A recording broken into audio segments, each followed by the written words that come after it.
Welcome to bird media. నేను మీ Pavan Krishnamurthy. CEO of Andhra Pradesh, chief executive officer.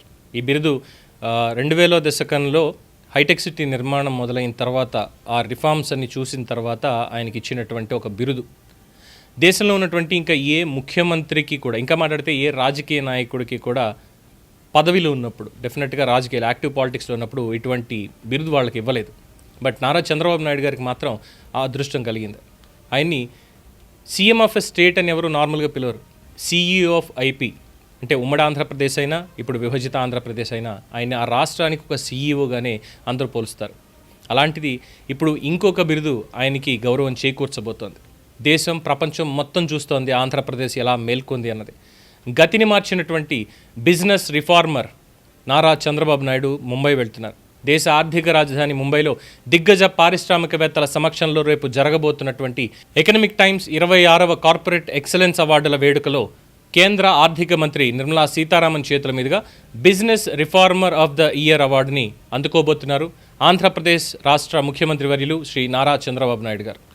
Sunil Bharati Mittal, Sajjan Jindal, Uday Kotak, doctor Devi Shetty, Noel Tata వంటి దిగ్గజాలతో కూడుకున్న అత్యున్నత జ్యూరీ చంద్రబాబుని పురస్కారానికి ఎంపిక చేసింది. గతంలో అశ్విని వైష్ణవ్, ఎస్ జయశంకర్, నిర్మలా సీతారామన్, అరుణ్ జైట్లీ వంటి కేంద్ర మంత్రులు మాత్రమే అందుకున్న ఈ ప్రతిష్టాత్మక అవార్డును ఒక రాష్ట్ర ముఖ్యమంత్రికి ప్రకటించడం అంటే అది ఆంధ్రప్రదేశ్ పాలనా సంస్కరణలకి లభించిన అత్యున్నత గుర్తింపు.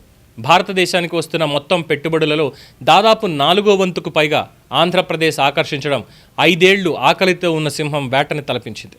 ఆంధ్రప్రదేశ్ వైపు భారీ పెట్టుబడులు మళ్లించడంలో చంద్రబాబు అనుసరించినటువంటి విధానాలు అత్యంత కీలకంగా మారాయి. ఆర్సెలర్స్ మిట్టల్, నిప్పాన్ స్టీల్ నుండి గూగుల్ వరకు, రెన్యూ నుండి రిలయన్స్ వరకు లక్షల కోట్ల పెట్టుబడులు, లక్షలాది ఉద్యోగాల జాతర మొదలైంది. దీని వెనుక ఉన్న ఆయన అలుపెరుగని నిరంతర కృషి, పట్టుదల అసామాన్యం.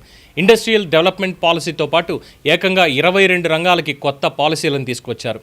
నాలా చట్టం అడ్డంకులను తొలగించి టూరిజానికి కూడా ఇండస్ట్రీ స్టేటస్ కల్పించారు.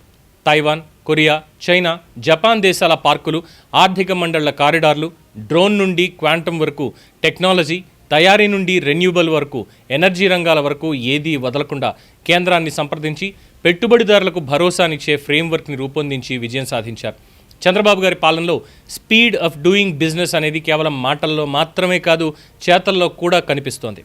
పారదర్శకమైన సింగిల్ విండో విధానం, భూమి, నీరు, విద్యుత్, మౌలిక వసతులు, ఇన్వెస్ట్మెంట్ సబ్సిడీల కోసం ఎస్క్రో ఖాతాల వంటి సంచలన దార్శనికత పెట్టుబడిదారులకు గొప్ప భరోసానిచ్చాయి. బిజినెస్ రిఫార్మర్ అంటే కేవలం చట్టాలని మార్చడం కాదు, ఆ సంస్కరణల ద్వారా క్షేత్రస్థాయిలో సంపద సృష్టి జరగడం. రేపు ముంబై వేదికగా ఆయన అందుకోబోతున్న ఈ పురస్కారం రేపటి ఆంధ్రప్రదేశ్ ఆర్థిక ప్రగతికి ఒక గొప్ప మైలురాయి. ఇది రాష్ట్రంలో జరుగుతున్న పారిశ్రామిక విప్లవానికి మరింత ఊతం ఇస్తుంది అనడంలో సందేహం లేదు. సంస్కరణల దిశగా రాష్ట్ర ప్రయాణంలో చంద్రబాబు నాయకత్వానికి దక్కుతున్న ఈ గొప్ప గౌరవం ఆంధ్ర ప్రజలందరికీ కూడా గర్వకారణం. Business reformer of the year award అందుకోబోతున్నటువంటి ఆంధ్రప్రదేశ్ ముఖ్యమంత్రి వర్యులు నారా చంద్రబాబు నాయుడు గారికి హృదయపూర్వ శుభాకాంక్షలు తెలియజేస్తోంది ది బర్డ్ మీడియా.